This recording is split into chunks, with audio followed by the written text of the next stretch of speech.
Assalamualaikum warahmatullahi wabarakatuh. Selamat datang di Les Online Fisika dan Tutorial. Kali ini saya akan membahas tutorial yang sedikit berbeda. Bukan tutorial bernafas ataupun tutorial cara minum air putih. Enggak, kali ini saya akan bahas tutorial melahirkan secara normal. Ya, jadi saya akan bercerita bagaimana pengalaman saya melahirkan secara normal 5 tahun yang lalu. Jadi tepatnya itu tahun 2015. Waktu itu saya melahirkan anak pertama saya di usia 26 tahun. 5 tahun yang lalu. Oke, singkat cerita, kita mulai ya. Jadi serangkaian melahirkan normal maupun sesar itu sebenarnya sama-sama memiliki kelebihan dan kekurangan. Nah, kalau kita melahirkan normal itu kelebihannya nanti pasca melahirkan itu akan lebih cepat pulih, cepat seperti sedia kala. Walaupun kekurangannya pada saat proses melahirkan normal itu kita akan mengalami tahapan-tahapan kontraksi yang rasanya nanti saya akan jelaskan rasanya seperti apa. Nah, kalau lahiran sesar itu kita tidak melewati tahapan-tahapan kontraksi, tapi kita bisa langsung langsung kayak puasa, kemudian kita masuk ruang operasi, kemudian dioperasi, lahir anaknya, dan tapi kekurangannya pemulihannya sedikit lebih membutuhkan waktu daripada melahirkan normal. Karena kan kalau sesar perut kita dibelah ya. Nah, oke, kita lanjut ke tutorial melahirkan normal. Jadi sebelum persalinan itu terjadi ada tanda-tandanya. Nah, waktu saya itu tanda-tandanya ada di pagi hari jam 8 pagi gitu. Jam 8 pagi itu keluar darah. Nah, mungkin ada beberapa teman yang juga tanda-tandanya nggak keluar darah, misalnya keluar rembesan air ketuban atau lendir atau sejenisnya. Nah, kalau saya waktu itu tanda-tandanya pas jam 8 pagi saya itu keluar air ketuban. Kemudian saya tunggu sampai siang, sampai sore, tidak ada tanda-tanda lagi, tidak mulas, tidak ada tanda-tanda yang berarti, seperti biasa. Kemudian akhirnya malam saya tidur sekitar jam 2 malam saya terbangun. Itu perut saya sakitnya sakit yang tidak biasa. Jadi kalau kita pernah merasakan sakit perut itu karena makan cabai kepedesan, karena masuk angin, itu enggak seperti itu. Jadi sakitnya itu seperti ada yang bergulung-gulung di dalam perut, ada yang meremas, ada yang pokoknya sakit banget gitu. Nah, terus saya terbangun, terus saya berpikir, wah, jangan-jangan ini saya mau melahirkan nih, kan tadi pagi udah keluar tuh tanda yang darah itu kan. Kemudian kemudian hilang. Terus saya putuskan untuk tidur lagi. Setelah saya tidur berapa saat, subuh itu dia terasa lagi sakitnya terasa lagi. Dan karena itu pengalaman pertama saya, jadi saya bingung kan, ini apa saya udah mau lahiran apa gimana gitu kan. Tapi terus saya searching internet gitu kan, ternyata proses pembukaan itu sendiri kontraksinya itu butuh waktu, jadi nggak langsung. Akhirnya saya putuskan, oke, ini pasti kontraksi awal-awal, karena untuk melahirkan normal kita butuh 10 tahapan gitu. Kontraksi yang pertama pembukaan yang pertama sampai pembukaan lengkap itu 10 tahapan kan. Ya saya pikir oke, nggak ada apa-apa, ini pasti belum sampai tahap yang 10 gitu kan, baru mulai kontraksinya. Akhirnya pagi itu seperti biasa, saya beraktivitas seperti biasa. Kemudian siang saya pergi ke ke rumah bidan yang dekat rumah gitu. Saya periksa, saya mau tahu saya kontraksi saya pembukaan berapa gitu. Waktu itu diperiksa sama bidannya, waktu itu saya baru bukaan 2. Oh, saya bilang baru bukaan 2, berarti nggak perlu ke rumah sakit dong kan. Kebetulan suami saya juga waktu itu sedang bekerja kan. Akhirnya saya rasakan terus sakitnya itu sakit sembuh gitu, kayak gitu kan. Sampai sore suami saya pulang kerja, dia tawarkan saya mau ke rumah sakit nggak katanya. Terus saya bilang ya udah nanti aja lah, sakitnya belum intens banget gitu, belum terlalu dekat jaraknya. Akhirnya malam habis sholat isya gitu, itu sakitnya makin kuat dan makin sering. Akhirnya saya memutuskan untuk masuk ke rumah sakit. Nah, perjalanan ke rumah sakit alhamdulillah lancar. Sakit hilang, tapi masih ketahan sakitnya, belum yang banget. Kemudian masuk rumah sakit, spek lagi kacamatanya. Kemudian masuk rumah sakit, sampai di rumah sakit, saya masuk ke rumah sakit ibu dan anak. Sampai di rumah sakit itu saya langsung dimasukkan ke ruang UGD. Di situ kita ditensi, terus diambil darah dari sini sekitar 1 suntikan seperti ini. Kita diambil darah. Setelah diambil darah, cek kayak golongan darah gitu untuk persiapan misalnya kurang darah, persiapan golongan darahnya dan segala macamnya. Setelah selesai administrasi dan segala macam, diperiksa gitu kan, udah bukaan berapa. Ternyata itu udah bukaan 5 hampir 6, 5 lebar lah kata bidannya, hampir 6.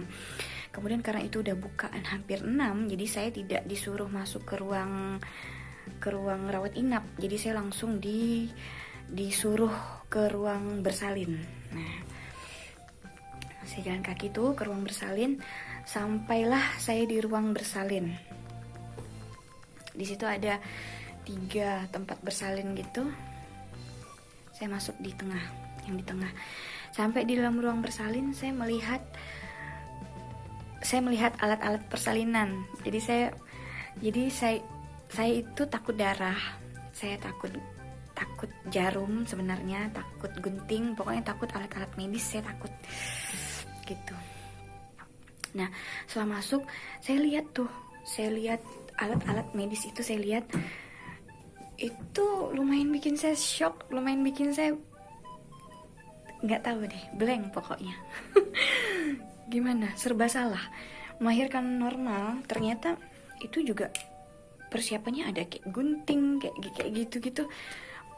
Ya sebenarnya saya kan mau normal karena saya menghindarkan sesar yang katanya perutnya dibelah gitu kan, dibelah. Ya saya menghindarkan itu senjata tajam gitu ya, saya menghindarkan senjata tajam. Tapi setelah saya masuk ke ruang persalinan, yang saya lihat ya juga senjata tajam, ada gunting. Kemudian saya mulai merenung, aduh kayak gimana ini ya, karena ini pengalaman pertama kan. Kayak gimana ini ya, kok pakai gunting segala ya.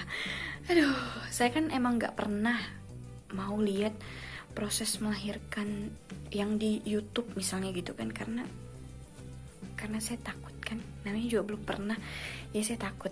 Jadi akhirnya karena ketakutan saya yang begitu besar itu, nah ini jangan ditiru ya. Jangan ditiru. Karena ketakutan saya yang begitu besar, jadi pembukaan saya mandep. Di 6 aja. Saya masuk tuh jam 8 malam, itu 6. Dicek sampai subuh, sampai besoknya masih 6. Dia gak mau nambah karena saya takut.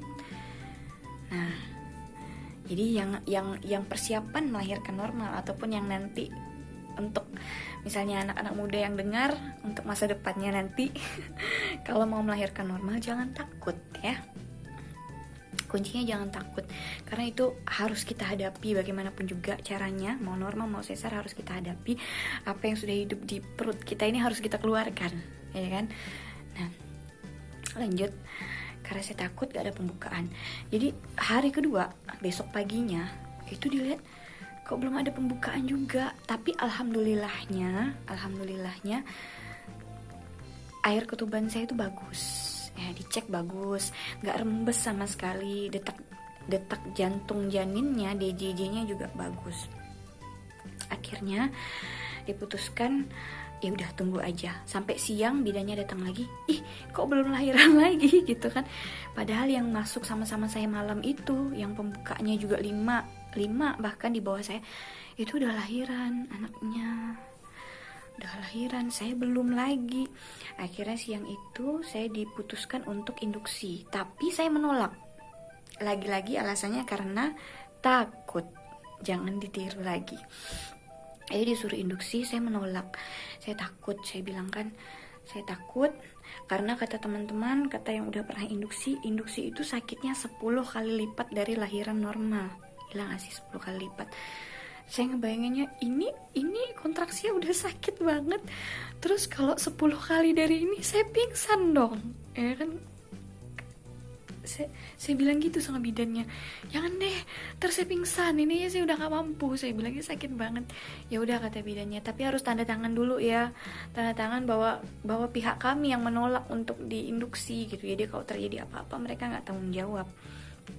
Udah akhirnya suami saya tanda tangan tuh, suami saya tanda tangan.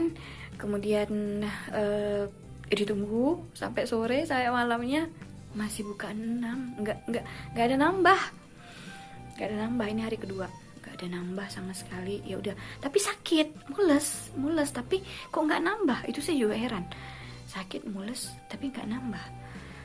Ya udah, itu berkala. Itu bidannya, ya Allah baik banget, bidannya berkala. Periksaan detak jantung janin saya itu masih bagus, semuanya masih bagus, jadi aman, dibiarin lah. Kemudian sampai keesokan harinya, hari ketiga, dan masih di ruang bersalin. Bosan nggak kali bidannya, udah ganti berapa sip itu ya.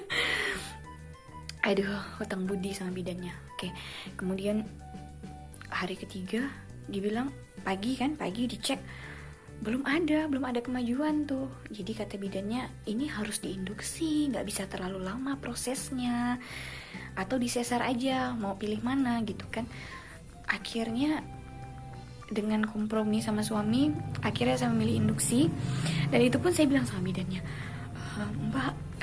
Mbak, saya bilang, ini induksi ada berapa jenis? Katanya ada yang minum, pil, telan, ada yang infus katanya kan. Terus saya bilang, aduh Mbak, kalau yang saya dikasih induksi yang telan itu, yang obat, itu kalau saya nggak kuat gimana ngeluarin obatnya lagi gitu kan. Saya minta yang infus aja.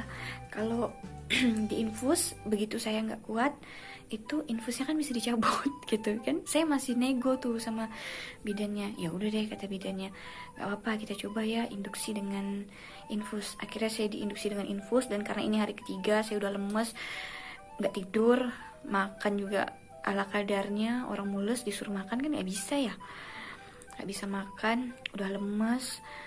Saya juga nafasnya udah ngap-ngap, udah gak ada tenaga ya.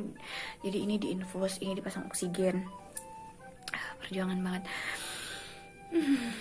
Kemudian udah itu ngefek tuh, tapi sakit sih, lebih sakit daripada yang tadi, yang sebelumnya. Ya pembukaan juga jalan, tapi memang sih lambat. Mungkin karena saya juga masih takut. Jadi pembukaan jalan tapi masih lambat. Jadi dari pagi itu saya diinduksi, sampai sore itu belum lengkap juga pembukaan. Terus ganti lagi, habis infusnya, habis infus induksinya diganti lagi. Sampai malam itu sekitar jam 9-10 gitu udah pembukaan 8-9 tuh. Alhamdulillah udah mulai dekat tuh, mudah-mudahan udah pada kumpul semua kan, udah dekat. Kemudian jam 11 gitu, jam 11 itu bukaan lengkap. Alhamdulillah akhirnya bukaan lengkap. Tapi setelah bukaan lengkap ternyata ada masalah lagi nih. Nah, ada masalah lagi. Kenapa bayinya tuh, kepala bayinya tuh udah kelihatan gitu kan di pintu lahir, terus masuk lagi, keluar, masuk lagi. Jadi dipandu untuk mengejan juga kayak percuma gitu, bayinya tuh keluar masuk. Ternyata bayi saya itu memang sih awalnya tuh udah dikasih tahu gitu, terlilit tali pusar, tapi katanya cuma satu aja kata dokternya kan. Mungkin dia apa ya, kena kontraksi yang sakit, apalagi di induksi mungkin kali ya, muter-muter kali ya bayinya ya, nggak tahu juga sih. Ternyata terlilit dua tali pusar, jadi dia berusaha naik ke atas. Plasenta kita kan di atas, jadi dia berusaha naik ke atas gitu, bayinya keluar masuk. Saya juga udah lemes, nggak ada tenaga. Jadi jam 11 itu saya dengar bidannya nelpon, katanya halo dokter, katanya ini ibu yang masuk dari 3 hari yang lalu ini belum bisa juga melahirkan, katanya kan. Ini udah bukaan lengkap 10, tapi bayinya tuh keluar masuk gitu loh kak, kayak nggak los gitu. Kayak nggak los gitu. Ini kita sesar aja ya dok, katanya kan. Terus itu kan di loudspeaker ya, saya bisa dengar tuh kata dokternya bilang, oke, tapi saya lagi ada pasien, jadi dia lagi praktek nih, dokternya nih sampai jam 11 malam masih praktek. Tapi saya ini, katanya kan, masih praktek, sebentar lagi deh saya kesana, katanya, ke rumah sakit saya. Dokternya nih praktek di rumah sakit lain, tapi nggak jauh sih, paling 10 menit juga nyampe.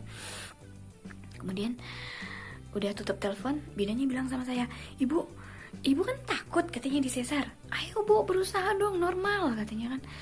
Kita cuma punya waktu beberapa menit nih sampai dokter datang. Kalau dokter datang ibu disesar loh, katanya kan.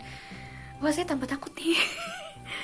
Ya ampun, masa sih udah sampai 3 hari saya nahan mulesnya kontraksi.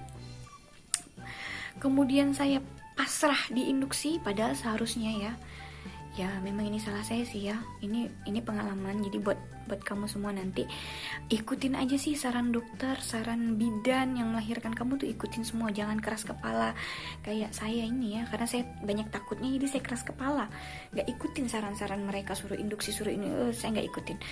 Nah itu saya menyesal, maafkan saya Bu Bidan. Nah akhirnya di induksi itu memang sakit ya, oke lah 10 kali lipat mungkin lebih sakit dari lahiran normal, sampai saya muntah-muntah, saking mulesnya tuh diaduk-aduk perut saya tuh sampai saya muntah-muntah tuh, ada 2 kantong saya muntah. Jadi akhirnya saya pikir oke lah, pengorbanan saya udah 3 hari mules, muntah-muntah di induksi, sakitnya minta ampun. Oh my god, sakitnya tuh seperti orang pengen pup, tapi pupnya pupnya besar, gak bisa keluar, pupnya besar gak bisa keluar, jadi sakit banget asli, depan sakit, belakang sakit semuanya pokoknya. Nah akhirnya dengan tenaga yang udah hampir gak tersisa, saya dibantu bidannya menekan perut saya gitu, kemudian mereka memandu saya untuk ngeden. Bahkan yang menekan perut saya ini kalau nggak salah 4 atau 5 orang, termasuk suami saya. 2 bidan di bawah gitu, 1 yang nyambut, 1 yang apa ya, memandu gitulah pokoknya. Dan saya nggak lihat tuh dia pegang apa alat-alat apa, nggak lihat, cuma lentik bunyinya gitu kan. Kemudian wah saya udah ngeden gitu, terus lebih kuat bu, katanya, saya kuat gitu. Cuma mungkin saya ngedennya emang salah, ngabisin tenaga karena saya bersuara teriak gitu, harusnya katanya diam gitu kan biar nggak habis tenaga. Nah kemudian tiba-tiba saya merasakan sesuatu yang sakit teramat sangat. Apa yang terjadi? Ternyata perineum saya itu digunting habis sampai anus, agar bayi saya itu punya cukup besar pintu untuk dia keluar. Oke, itu tanpa dibius. Mungkin ada beberapa dari teman-teman yang dibius mungkin, jadi nggak terasa begitu sakit. Tapi saya waktu itu keadaannya tidak dibius, daging segar, perineum digunting habis sampai anus, dan alhamdulillah bayinya langsung meluncur dengan sempurna. Tapi deg-degannya nggak berhenti sampai di situ. Begitu bayi saya keluar, dia diam teman-teman, dia nggak nangis sama sekali. Saya jadi merasa bersalah. Mungkin ini karena proses lahiran yang begitu panjang atau apa ya, nggak tahu juga. Detak jantung janinnya sih bagus, sampai akhir saya mau melahirkan dicek itu pakai alatnya itu bagus masih, tapi begitu bayi saya lahir itu dia nggak nangis, itu dipukul-pukul sama dokter pantatnya gitu, apa dipukul, terus dibalikin gitu, kakinya di atas, kepalanya di bawah. Itu saya nggak tahu, itu pikiran saya udah blank. Itu kenapa ya bayi saya kenapa nggak nangis? Harusnya nangis, saya tahu kalau bayi lahir itu harusnya nangis. Terus saya bingung, ini kenapa? Saya lihat ke arah suami saya udah duduk kayak tutup muka gitu, kayak udah apa ya, kayak hopeless gitu. Dan terus ditanganin dokter, nggak tahu di apa gitu, dicolok-colok apa pakai alat gitu.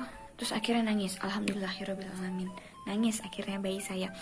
Tapi saya belum boleh sentuh, dan suami saya juga belum boleh ngajankan bayi kami, karena harus ada apa ya, katanya penanganan lebih itulah gitu lah, harus dipantau lebih itulah.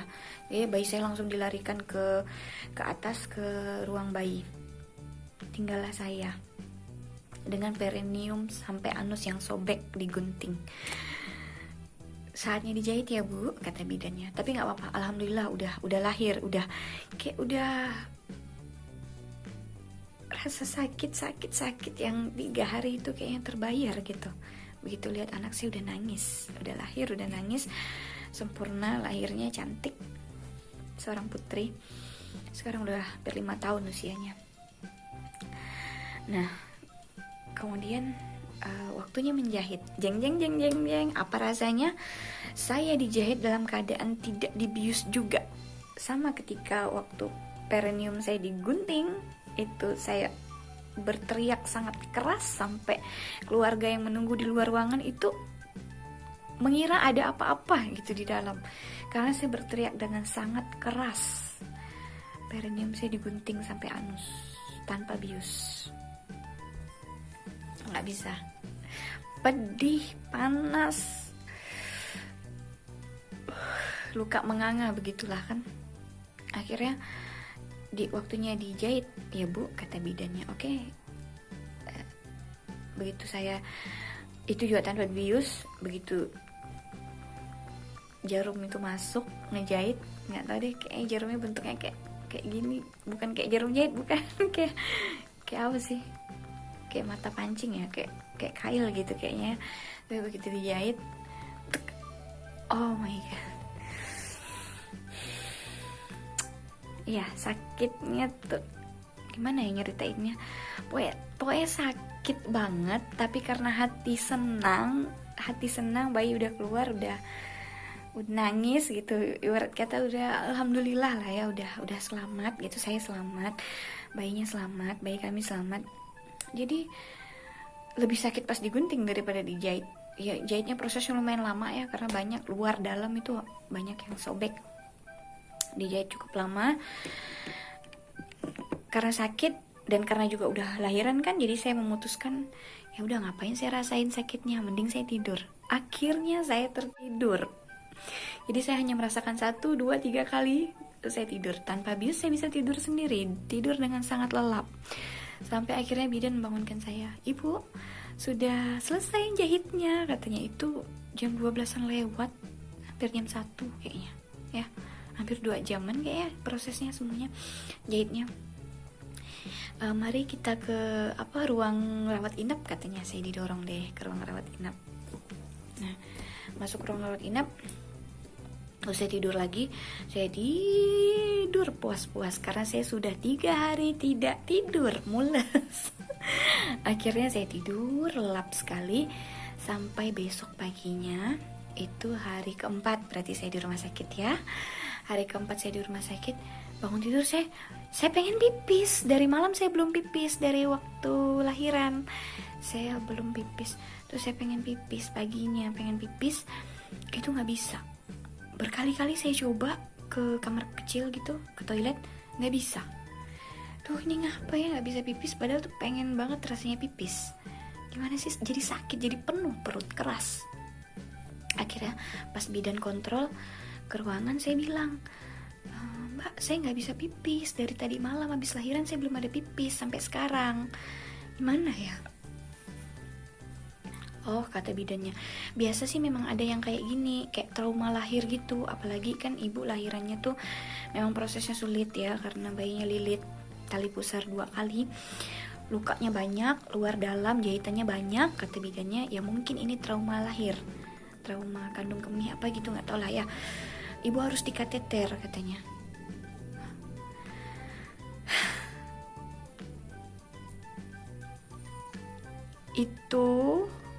Itu kamu luka parah, jahitan di mana-mana, dan kamu harus dikateter. Ngedenger itu rasanya, oh my god. Oke lah, akhirnya dipasang kateter. Itu sakit banget, sakit banget. Lukanya tuh dipegang-pegang gitu untuk masukin kateternya. Sakit banget. Dan parahnya lagi, si kateter ini harus dipantau 24 jam observasinya. Artinya saya harus nunggu di rumah sakit 1 hari 1 malam lagi sampai hari kelima. Bayangin, saya di rumah sakit 5 hari padahal saya lahiran normal, kayak lahiran sesar kan. Oke.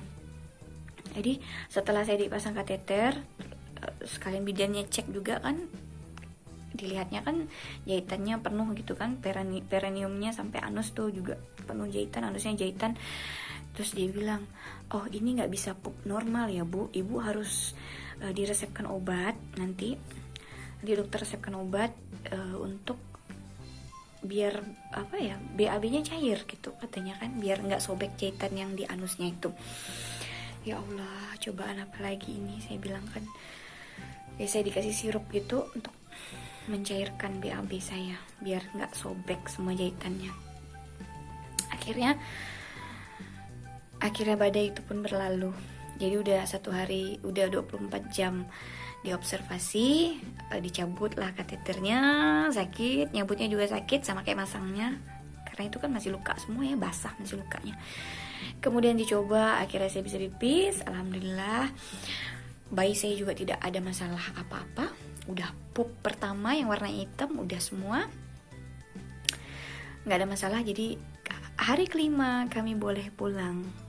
Setelah menyelesaikan administrasi semuanya, hari kelima saya boleh pulang ke rumah. Tinggal di pikiran saya adalah bagaimana merawat pasca lahiran itu, luka-lukanya itu diresepkan salep. Saya ingat diresepkan salep, terus kita minum obat juga, obat oral, salep. Terus kalau bayinya sih nggak diresepkan apa-apa, alhamdulillah sehat anak kami. Dan ya itulah pengalaman saya melahirkan normal. Bisa nggak sih dibilang tutorial? Nggak bisa lah ya, karena lebih cocok dijadikan pelajaran aja ya, karena apa tindakan yang saya ambil saat itu sebenarnya banyak salahnya. Saya nggak menurut saran dari para medis, disuruh induksi saya nggak mau, di sini nggak mau, itu nggak mau.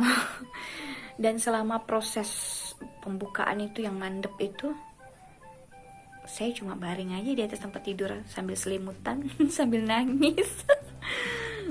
Enggak bener itu. Harusnya kata teman-teman, untuk memudahkan pembukaan itu kita sebenarnya nggak boleh baring teman-teman. Jadi kita tuh banyak gerak gitulah, entah jalan entah pegang tempat tidur rumah sakit, kita berdiri jongkok gitu. Pokoknya jangan baring, jangan diam. Dan itu kesalahan saya, jangan sampai terulangi lagi.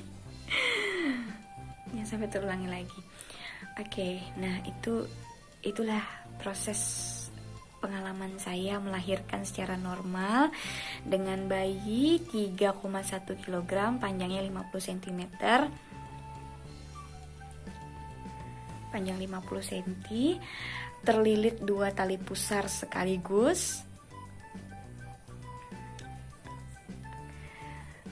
Amazing sih ya.